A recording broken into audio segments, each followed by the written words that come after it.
Alô! Dia 24 de outubro de 2014. Pulando a Cerca.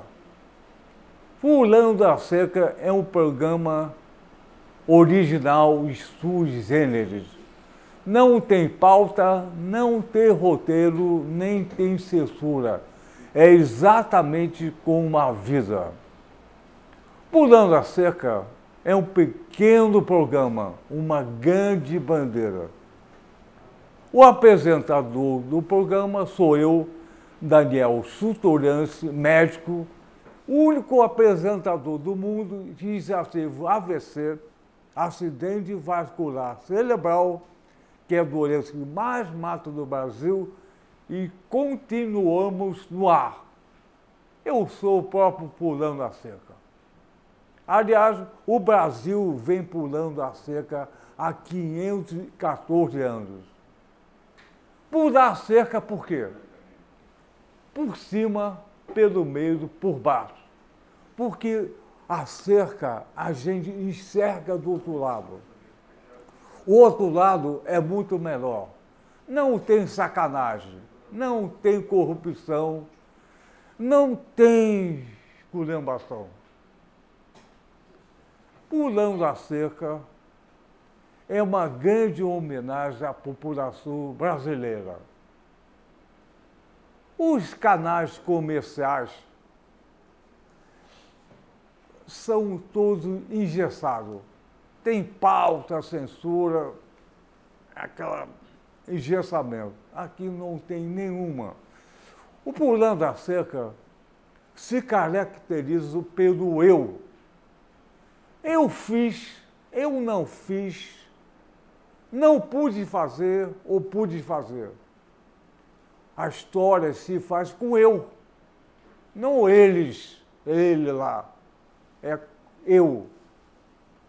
E o programa Pulando a Cerca já disse que é uma grande homenagem à população. Os convidados são convidados pulando a cerca.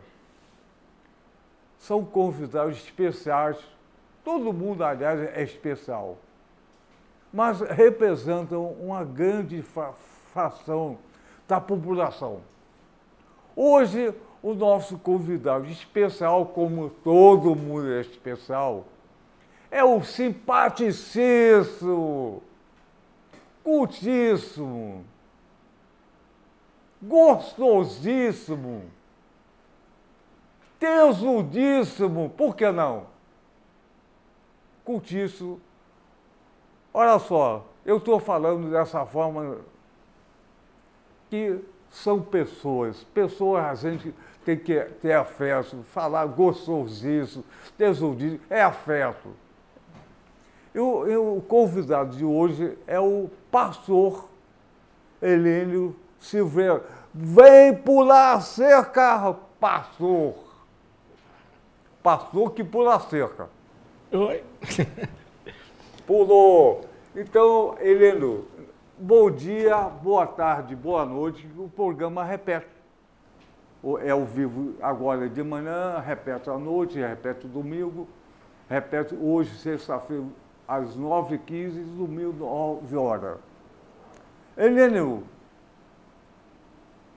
fez xixi? E eu passei a noite fazendo isso no avião, né? Porque eu vim de viagem hoje, estava no Nordeste. Estava lá em João Pessoa com um amigo que está numa experiência de plantar igreja, né? E fui lá dar apoio a ele. Mas fez xixi ou não fez? Com certeza. Ah, bom. Helênio, qual é a sua idade? Eu tenho 55 anos. É garoto, Zada, é garoto. Eu tenho 95, é garotinho. Nasceu ontem. Garotinho, você... Garotinho, Helênio. Com você, todo respeito, né? Carlos, você nasceu aonde? Eu nasci em Salvador. Na capital da Bahia mesmo. Mas só nasci lá mesmo, porque com 1 ano e pouco minha mãe mudou-se para o Rio de Janeiro e veio morar no Leblon. Mas a vida ficou difícil para ela e ela optou por morar numa cidadezinha pequena do interior do estado do Rio, que naquela época, 1960, era realmente uma cidade pequena, cidade agrícola, plantadora de laranja, Nova Iguaçu. Aí fui criado lá até os 20 e poucos anos, quando me dediquei à vida pastoral. E como é que foi a tua infância em Nova Iguaçu, Rio de Janeiro, Brasil? Porque o programa passa na internet, o cara nasceu não sabe onde é o Nova Iguaçu. Mas a tua infância em Nova Iguaçu? Nova Iguaçu é uma cidade da Baixada Fluminense, o Grande Rio, né? Que tem uma realidade muito dura para a população. Ela fica naquele eixo que é considerado o dormitório de quem trabalha na cidade do Rio de Janeiro, como é São Gonçalo, Itaboraí. Mas Nova Iguaçu, ela tem uma característica, porque ela conservou um pouco da sua tradição, né? Daquela população aristocrática, né? Então, as desigualdades, elas apareciam de forma muito gritante. E, para mim, especialmente, viver em Nova Iguaçu foi muito difícil. A minha infância foi difícil, de muita dificuldade. E a tua família era grande lá em Nova Iguaçu? Não, a gente viveu, eu, meus irmãos, que éramos 4, e minha mãe. Eles já viviam separados, meus pais viviam separados. Meu pai era um alto funcionário do Ministério da Agricultura e minha mãe dedicou a vida a cuidar dos filhos. Então, a tua família, você tem amigos, prima? Ah, sim. Aí, assim, por conta do casamento, por conta dos relacionamentos, né? Escola, faculdade, trabalho. Aí a gente tem um lastro de amizade. Graças a Deus eu acho que eu não tenho inimigos, acho. Heleno, você brincava de médico com as suas primas? Prima não, mas brincava de médico com as vizinhas. Era uma vila, vizinha? né? Com a vizinha. Que legal, eu brinco de médico até hoje. Olha só, e você iniciou a tua vida pastoral em que idade? Eu posso dizer que comecei com 19 anos, quando entrei para o seminário. Fiz os 4 anos. Com 23 anos, eu fui consagrado pastor. Olha só, eu estou aqui brincando com o pastor, meu amigo Heleno, essa brincadeira que normalmente não se faz ao pastor, o que o pastor é uma figura impoluta, austera, né? Austera, pesado. E o Heleno é exatamente o contrário disso. Por isso que a gente convidou para pular a cerca. O Heleno, veja só, não tem aquela figura com peso. Ele é um pastor. Normalmente a gente pensa que pastor é um cara à direita. E o Heleno coloca-se numa posição mais aberta, mais liberal. E eu estou iniciando, para ficar relaxado, colocando, não só o pessoal da televisão está vendo o perfil do pastor Heleno. Ele é professor de filosofia na Universo, tem uma igreja na região oceânica e assim vai. E tem uma postura muito aberta. Exatamente ao contrário da maioria esmagadora dos pastores. Heleno, vou começar. Mas antes de você começar, deixa eu corrigir uma postura. Hoje, ser pastor, ele chegou na mídia, né? O pastor chegou na mídia no Brasil. A Igreja Evangélica Brasileira tem mais ou menos aí uns quase 200 anos, considerando com a chegada dos luteranos. E, assim, da década de 80, 90 para cá, finalmente a Igreja Evangélica ganhou uma certa pujança, uma certa força, que ela conseguiu chegar à mídia. Agora, infelizmente, os pastores que chegaram à mídia são de uma formação e até mesmo de um caráter que não corresponde à maioria dos pastores brasileiros. Exatamente. Então, antes da gente... Eu preciso corrigir isso, né? Ser pastor hoje no Brasil é ser um lutador. Você vai achar pastor onde ninguém quer ir, onde o governo não quer ir, onde tem gente sofrendo lá na favela, lá nos lugares mais longínquos, lá nas tribos mais distantes, nos lugares onde ninguém quer ir, ali tem um pastor. Então, Heleno, você começou a falar onde eu ia perguntar. Hoje no Brasil tem 50 milhões de pessoas ditas evangélicas. 25% da população. Isso, mais ou menos isso mesmo. 25, 40, 46 milhões. Não, 25%.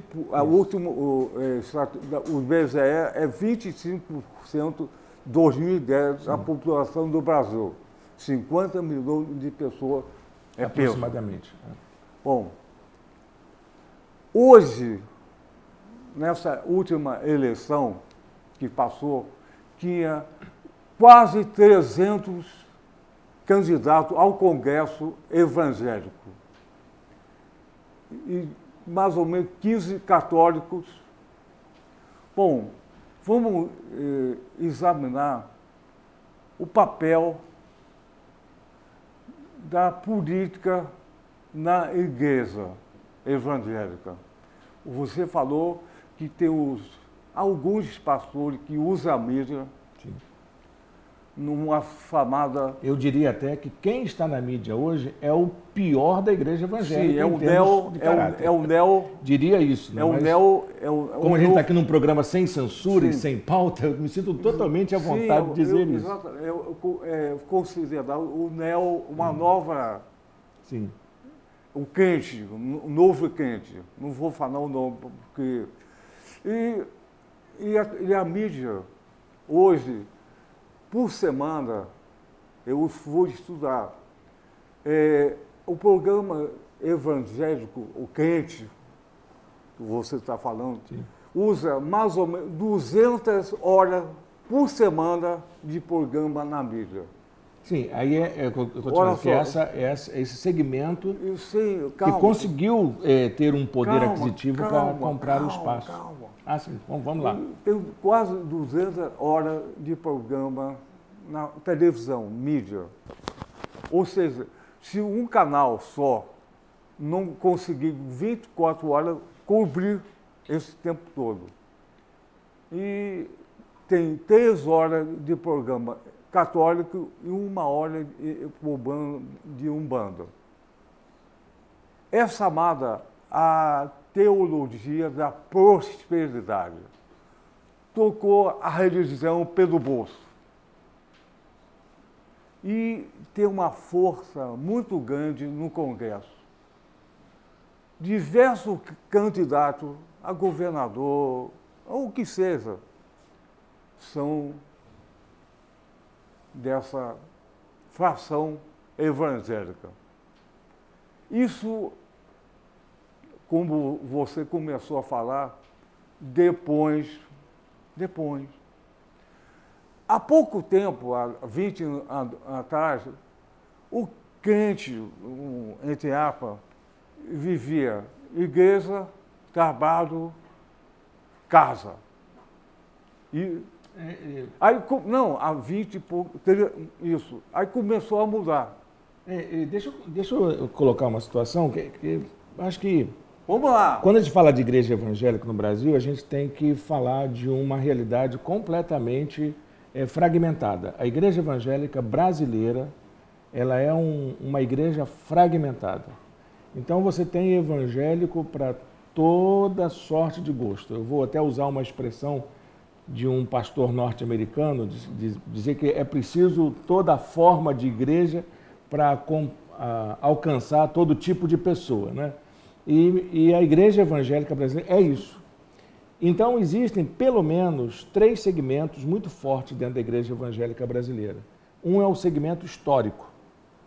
São as igrejas presbiterianas, batistas, luteranas, metodistas, congregacionais, que são igrejas que são resultado do trabalho missionário. Vieram vários missionários do exterior, notadamente dos Estados Unidos, e fez aí o trabalho no século XIX, né, enfrentando toda sorte de perseguição, toda sorte de pressão que o Estado brasileiro, que era assim, oficialmente católico, desenvolveu contra a Igreja Evangélica Brasileira. E essa igreja histórica, ela então optou por um estilo mais modesto de vida, mais moderado, né? Mais recluso às suas comunidades para evitar o confronto, né? Só que no trabalho silencioso, nesse trabalho de periferia que a Igreja Evangélica desenvolveu, essa igreja histórica, ela cresceu. O segundo segmento foi o movimento pentecostal. O movimento pentecostal não é um fenômeno brasileiro, é um fenômeno do mundo inteiro e que, por causa do seu carisma, ela conseguiu alcançar um grande contingente de pessoas. O movimento evangélico no Brasil, especialmente, passou por ondas de avivamento, né, de crescimento, e veio se tornar, inclusive, uma grande parcela dessa Igreja Evangélica Brasileira. E mais recentemente vem esse segmento que é conhecido como neopentecostal, que é esse segmento que se utiliza de uma teologia da prosperidade, que tem várias modalidades, uma modalidade mais moderada e uma modalidade mais xiita, né? Que é essa que você mesmo afirmou, né? Transformando o evangelho numa máquina de caça-níquel mesmo, né? Então, assim, quando a gente fala de igreja evangélica, a gente tem que levar em consideração esse processo histórico que ela se desenvolveu. E quando a gente fala também de política evangélica, assim, a influência política dos evangélicos, a gente tem que falar dessa fragmentação. Nós temos lideranças evangélicas em todos os setores. É claro que nessa campanha eleitoral especialmente, a direita está furiosa, né? Está muito furiosa, está nervosa, né? Então parece que ela aparece mais, mas o segmento evangélico de esquerda e que milita, inclusive, pela diminuição da desigualdade social, pelo combate às injustiças, essa é muito forte. Ou seja, então, Heleno, então está emergindo a esquerda evangélica. Você é um exemplo. Eu acho legal.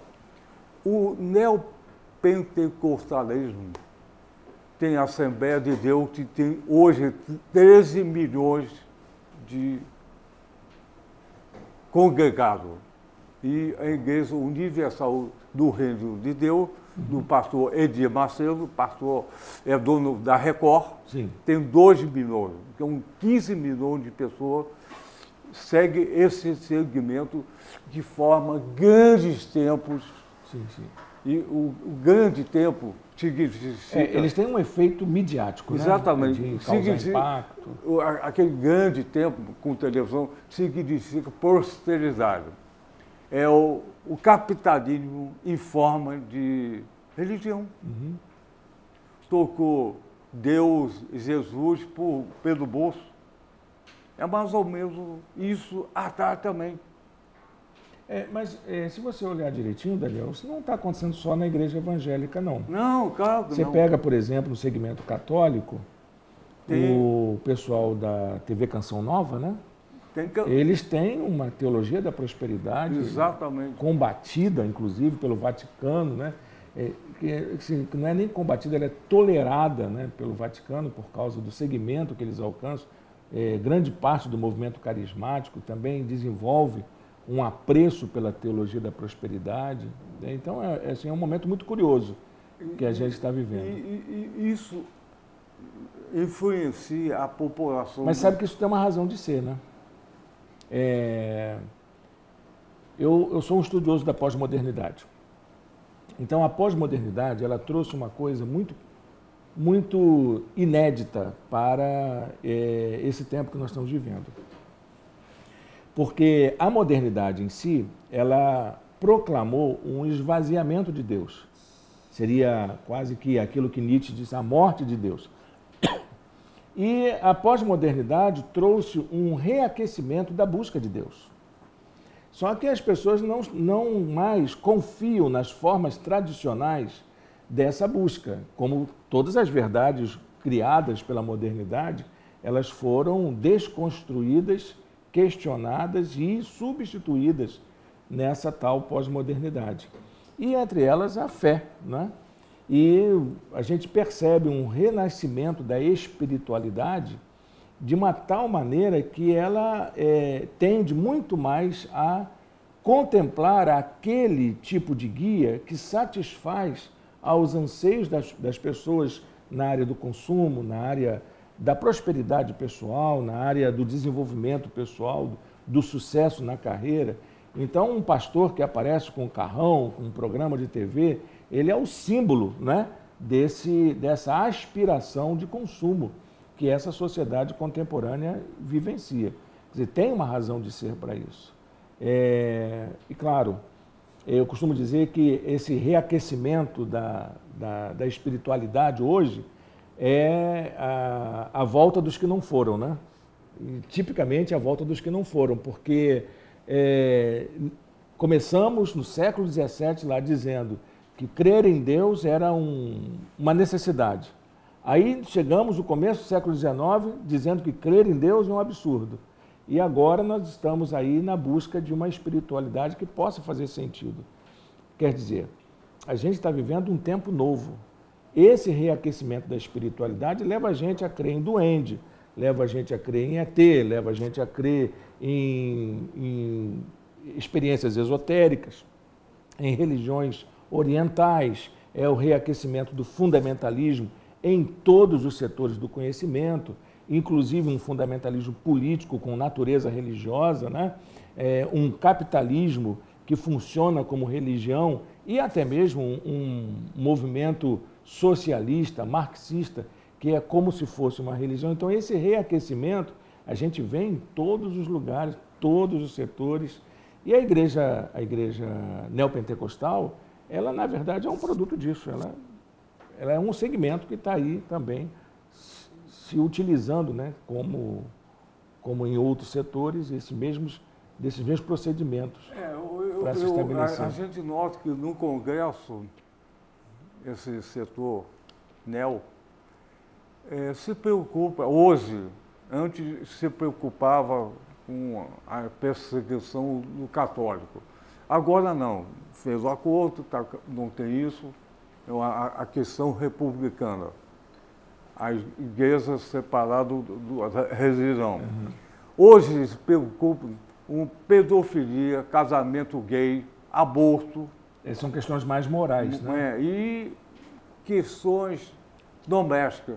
Aumentar a lei do silêncio e aumentar a regulamentação de imóveis para fazer mais tempo sem problema. Está acontecendo isso. E tá bom, eu vou mudar um pouquinho. Helênio, como é que você vê particularmente, a igreja, na tua percepção, no teu perfil, na tua visão, a tua igreja, em você? Bom, eu parto do seguinte princípio. A igreja para mim, não é um lugar para a gente ir, mas a igreja é um jeito da gente ser.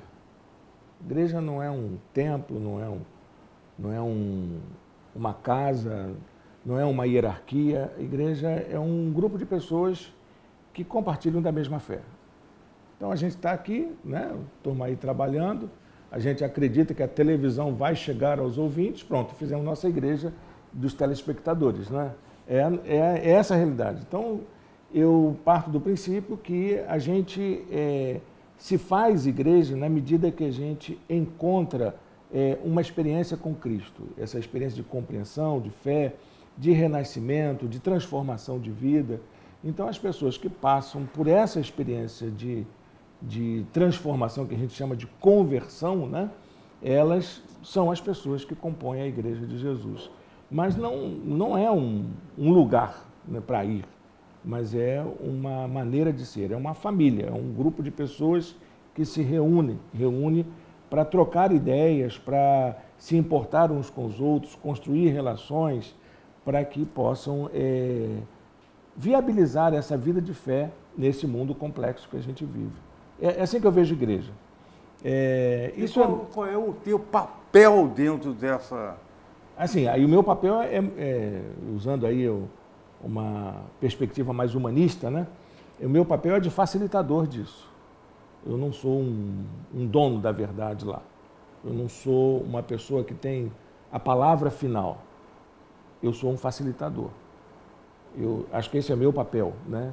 De criar oportunidades para que essa vida de comunhão aconteça. O pastor, esse é um princípio bem protestante, né? O pastor, ele não é uma autoridade eclesiástica. Ele é um guia, ele é um companheiro, ele é uma pessoa que se dedica especificamente, mas ele é da comunidade, ele vive a experiência de fé com as pessoas. E ele cria as condições, as condições não, mas as oportunidades para que essa experiência de fé aconteça. Eu me vejo assim, eu não me vejo exercendo um cargo, tendo um título. Uma das coisas que a gente combina na igreja, que é o nome de pastor Irênio, é o nome que a gente menos usa lá. A gente se trata mesmo como pessoas que estão ali para terem a mesma experiência de fé. Mas, Heleno, você falou uma coisa legal, interessante. Mas você hoje é minoria ou maioria dentro do Senado? Por incrível que pareça, eu sou maioria. Por incrível que pareça. Porque a igreja evangélica, ela tem, assim, por ela ser tão fragmentada, ela tem tanto uma experiência da mega igreja, a igreja que é grife, né, a igreja que é assim, centralizadora, como tem aquela experiência do pequeno grupo, a experiência dos pequenos segmentos, né? Então, hoje, a gente vê que a grande maioria dos pastores está envolvido com essa pequena igreja, com esse pequeno grupo, com esses pequenos segmentos, né, que estão aí espalhados pelas periferias. É claro, quem tem dinheiro, quem tem recurso, né, quem tem poder aquisitivo para aparecer e fazer uma mega estrutura, aparece mais do que o pequeno. Então, você é a maioria dentro dessa concepção. Eu vou até te exemplificar. Eu sou da Igreja Batista. Na Igreja Batista tem mais ou menos umas 6.000 igrejas no Brasil. Mais ou menos 1.800.000 seguidores. É o segundo maior segmento da igreja evangélica no Brasil. A primeira é a Assembleia de Deus, a segunda é a Batista, depois que é a Universal. Eu sei. Então, dentro do universo das igrejas batistas no Brasil, você tem em torno de 20% de igrejas com mais de 300 membros. A grande maioria delas são igrejas pequenas, com pastores que têm que dividir o tempo com o trabalho secular, igrejas que não têm condições de oferecer um sustento, né, para que o pastor ofereça dedicação exclusiva. Então, a grande maioria dos pastores, ela é dedicada a essas pequenas igrejas de 20, 30, 100 membros, que estão em lugares longínquos, onde você chega lá, você vê, a água não chega, o esgoto não chega, a polícia não chega, mas o pastor chega. Então você fala que você faz parte da maioria dessa... Por incrível que pareça, mas será que é isso mesmo? É verdade. Não, faz parte da maioria dessa pequena comunidade de igreja. Mas eu pergunto, você faz parte na maioria ou da minoria do pensamento político dentro da congregação? Mas aí você perguntou uma coisa bastante complexa. É exatamente o que eu queria saber. Por isso que eu torço você aqui. A igreja evangélica, na sua maioria, ela tem uma inclinação liberal. Quando eu falo liberal, você usou, as pessoas se referia a mim, estou falando daquele liberal mesmo da política, da ciência política, né? Aquele segmento de pregar o Estado mínimo, né? E o mercado livre, né? Então a igreja evangélica é muito tendente. a gostar mais da política liberal e, em alguns casos, a política neoliberal. O grupo, né, mais voltado para a esquerda é um grupo menor, mas um grupo expressivo. Tanto que, junto com a Igreja Católica, na época da ditadura, aquele movimento Tortura Nunca Mais, tinha grupos de pastores presbiterianos, batistas, né, que teve um bom número, um número significativo de pessoas, de pastores, que contribuíram com a ditadura, mas um grupo também significativo, mas menor, de pastores que se envolveram com as denúncias e o levantamento dos acontecimentos da época da ditadura, até formar o movimento Tortura Nunca Mais. Então, assim, eu sou desse segmento, eu não sou desse segmento, a minha maneira de pensar está mais afinada para essa tendência de esquerda. Mas aí vem a pergunta, mas que esquerda é essa? Não uma esquerda militante, comprometida com o partido. O que me preocupa é as estruturas que promovem as desigualdades sociais, que promovem a má distribuição de renda, as formas de injustiça e de maldade que vão campeando no mundo. Esse discurso, para a gente falar disso hoje, não tem jeito.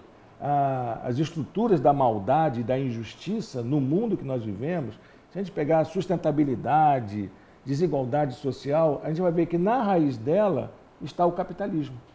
Não tem jeito, você não tem como escapar dessa análise. Você não precisa nem seguir uma análise do tipo marxista, que foi o primeiro teórico a afirmar isso categoricamente.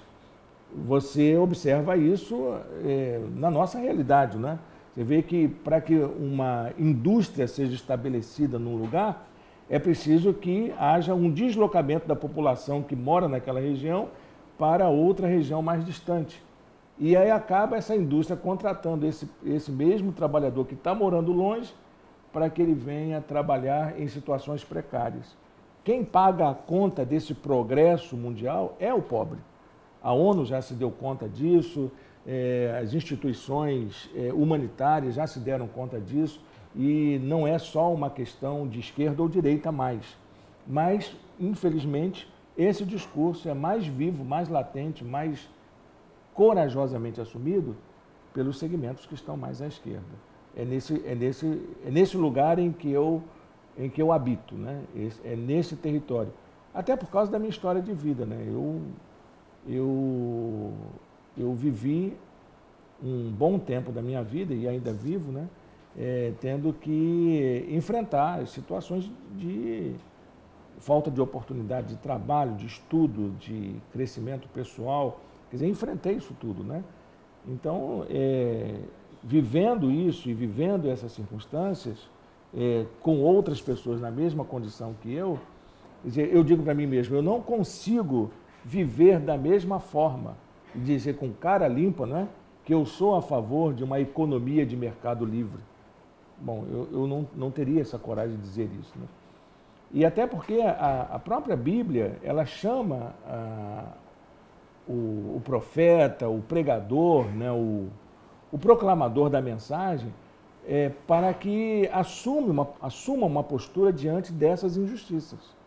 O Evangelho, ele é uma chamada para que se assuma uma posição diante das estruturas de injustiça, de desigualdade, de opressão, de maldade que existe no mundo. Não dá condições de se pregar um evangelho genuíno, um evangelho que seja essencialmente cristão, compactuando com essas estruturas que mantêm essa desigualdade toda que está aí, né? Quer dizer, aí você acaba sendo o vermelho, né? Me lembro, eu já falava disso quando entrei no seminário, 19, 20 anos. Aí eu me lembro que a gente fez um congresso de jovens para discutir isso. Aí os pastores me chamaram, Irênio, cuidado com o que você está dizendo, esse discurso é típico dos vermelhos e tal. E era a época da ditadura, né? E interessante é que eu utilizei, naquela época, um documento que era resultado de uma conferência mundial de evangelização, que foi a chamada Conferência de Lausanne, promovida por evangelistas norte-americanos. E eles disseram, olha, não dá para a gente pregar o evangelho e compactuar da mesma forma com as estruturas que deixam na miséria, na exploração, nas situações de opressão, pessoas que a gente quer alcançar. O evangelho tem que ser libertador. Então,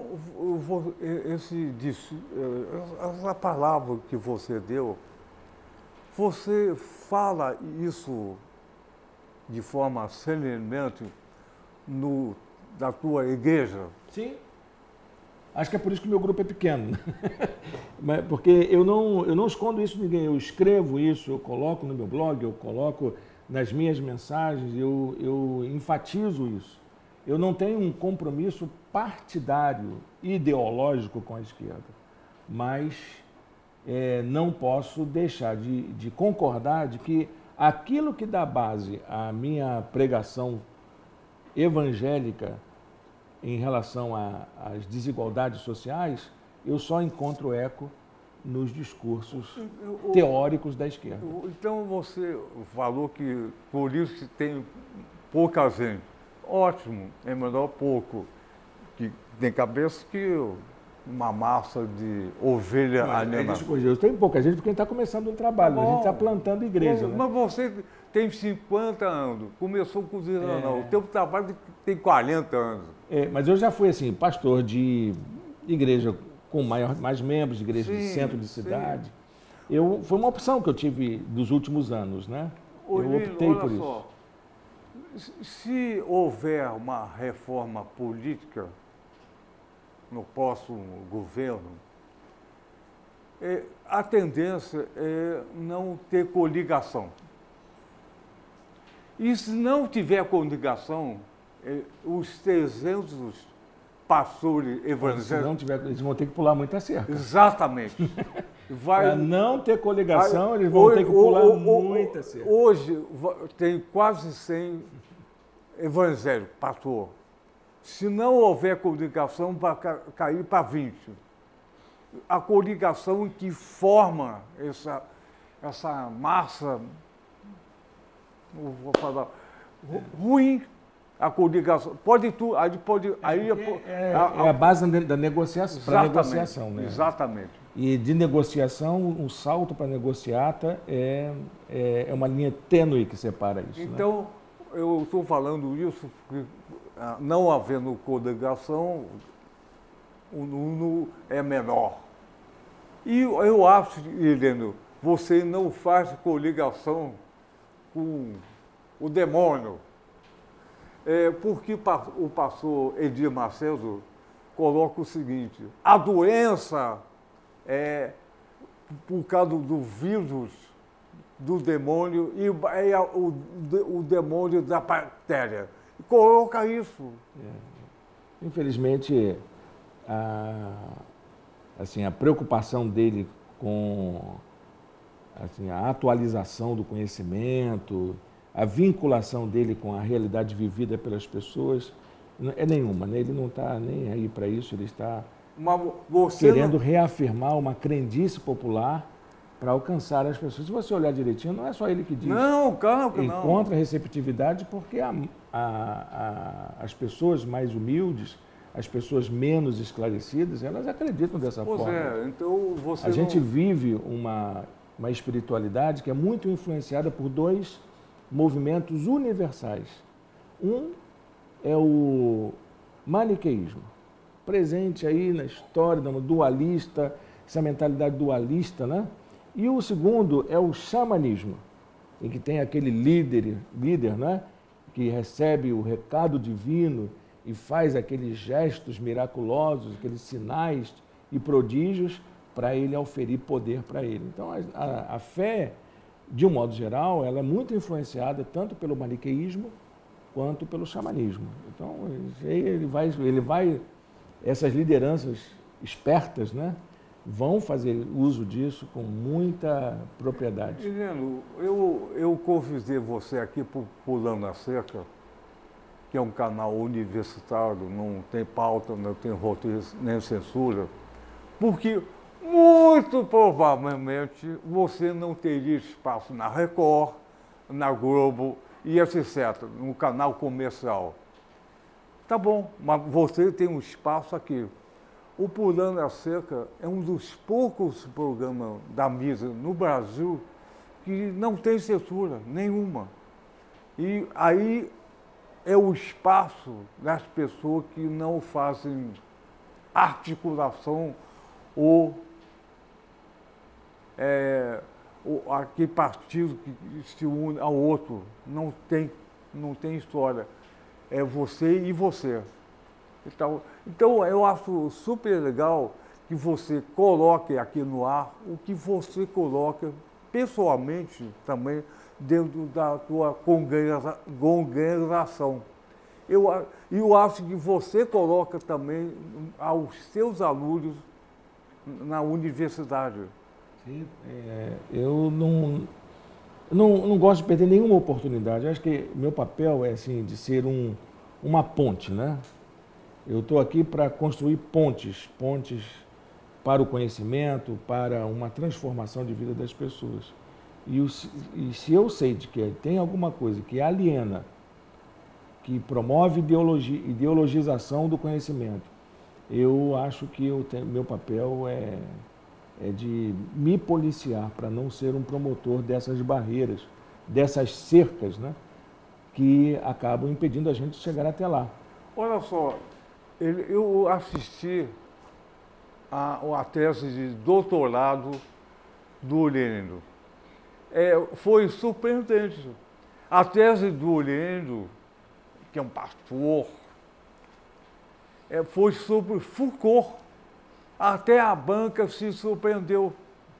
O pastor discorrendo sobre Foucault, que é um pensamento totalmente, né, diferente. E eu acho uma coisa legal. É um pastor, é professor de filosofia para jovens, né? Tem a igreja lá na região oceana pequena, está aqui. E claro que o teu espaço na Record estava cortado. Igual a mim, com a minha vozinha de AVC. Eu acho que o Pulando a Cerca, eu acho que é um programa histórico, para fazer história, não guardar.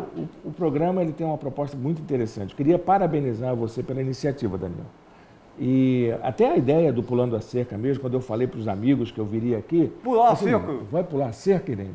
Aí eu disse, não, é porque depois da cerca estão os nossos desejos, nossas ilusões, nossas fantasias.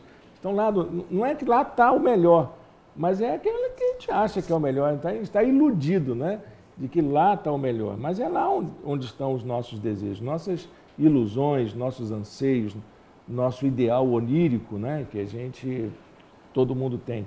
E a gente sempre acha que existem limites a serem superados. Nós precisamos aprender a superar essas limitações que as circunstâncias nos oferecem. Então, Pulando a Cerca tem uma duplicidade. Pode ser sacanagem, como o pessoal fala, ou superação. Uhum. É superação. Eu digo, eu sou o próprio Pulando a Cerca. É um exemplo vivo disso. Estou aqui Pulando a Cerca. E esse programa existe porque tem uma equipe que faz. Quem faz o programa é equipe. E sem equipe não existe programa. Eu sempre digo às pessoas, sozinho eu sei o rápido, acompanhado eu vou muito mais longe. E cada vez a cerca se abre mais. Há 514 anos estão pulando a cerca. Cada vez mais vou pular a cerca.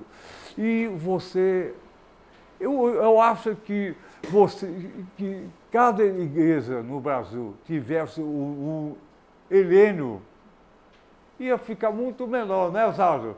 Não ia? Não sei se o Irênio especificamente, mas Irênio, pessoas sim. com a cabecinha melhor. O Irênio é muito bom. Carlinho, mostra o Zalo. Zalo, você concorda? Tranquilamente, muito bacana. Gostei do discurso, gostei das posições. Bacana a gente ver pessoas que não são radicais, que estão aí para criar pontes, como o senhor disse. Fiquei encantado, gostei muito. muito. Pode acreditar nisso. Eu não sou minoria. Nesse universo, eu não sou minoria. Eu acho que o Brasil não está sendo minoria. Não, a própria vida humana é superação, né? Claro. Tem muito pastor nesse sentido de superação, pulando as muitas cercas que o Evangelho teve que enfrentar durante esse tempo todo. E muita gente acreditando numa possibilidade, né, de uma vida mais digna, de uma vida mais honrada, né, como pessoa. Então, vamos terminar o nosso programa. Passou rápido, né? 45 minutos. A conversa foi boa e rápida. 15 minutos do DX é 6 horas. No motel não dá nem para começar 45 minutos. Então vamos terminar o seguinte. Pedrinho, como é que cansa? 1, 2, 3, pulando a cerca com você. 1, 2, 3, vamos cantar. 1, 2, 3, pulando a cerca com vocês. 1, 2, 3, pulando a cerca com vocês. Mais uma vez, valeu!